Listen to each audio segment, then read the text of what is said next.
Anyone who doesn't regret the passing of the Soviet Union has no heart. Anyone who wants it restored has no brains.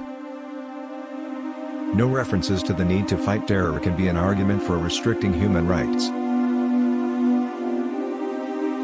We don't need a weakened government but a strong government that would take responsibility for the rights of the individual and care for the society as a whole.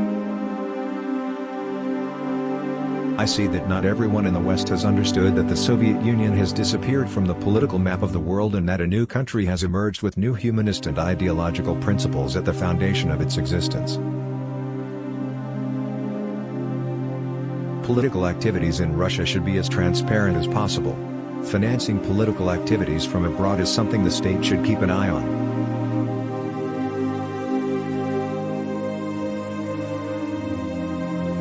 Stalinism is linked with a cult of personality and massive violations of the law, with repression in camps. There is nothing like that in Russia and, I hope, will never again be. I am the wealthiest man, not just in Europe, but in the whole world. I collect emotions. I am wealthy in that the people of Russia have twice entrusted me with the leadership of a great nation such as Russia. I believe that is my greatest wealth. We need to use the United Nations Security Council and believe that preserving law and order in today's complex and turbulent world is one of the few ways to keep international relations from sliding into chaos. The law is still the law, and we must follow it whether we like it or not.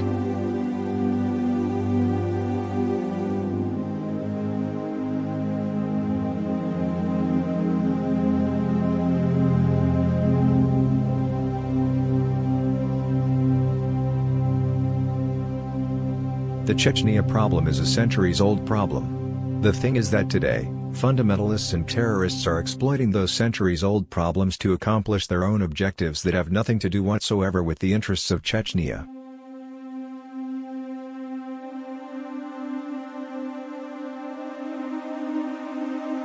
Russia is opposed to the proliferation of mass destruction weapons, including nuclear weapons, and in this context we call upon our Iranian friends to abandon the uranium enrichment program.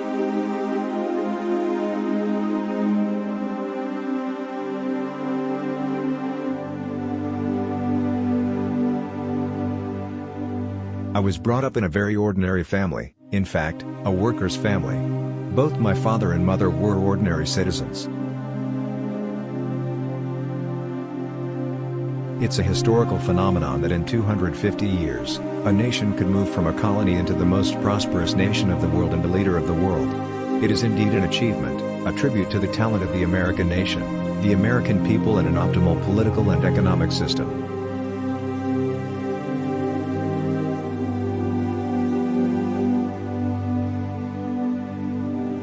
I read papers, try to watch news programs on television, but, as a rule, record it. During the day I have no time for that, so I watch something taped. As for the newspapers, I try to get through them every day. Additionally, of course, I look through news bulletins.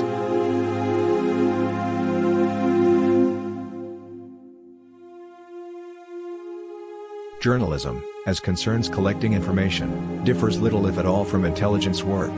In my judgment, a journalist's job is very interesting.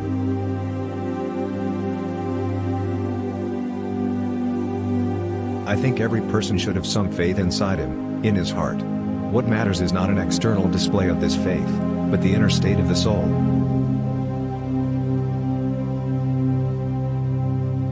Economic activity is moving from the Atlantic Ocean to the Pacific Ocean. Russia has a certain natural advantage because it also borders the Pacific Ocean.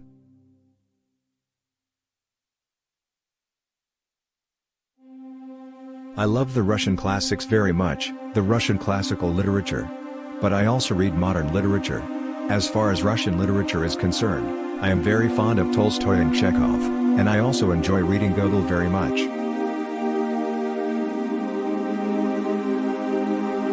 No one wants the United Nations to suffer the fate of the League of Nations, which collapsed because it lacked real leverage.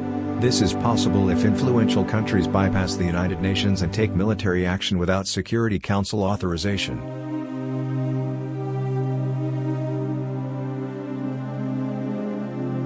For Russia, there is not and there may not be another political option but democracy. However, Russian democracy is not at all the realization of standards imposed on us from outside.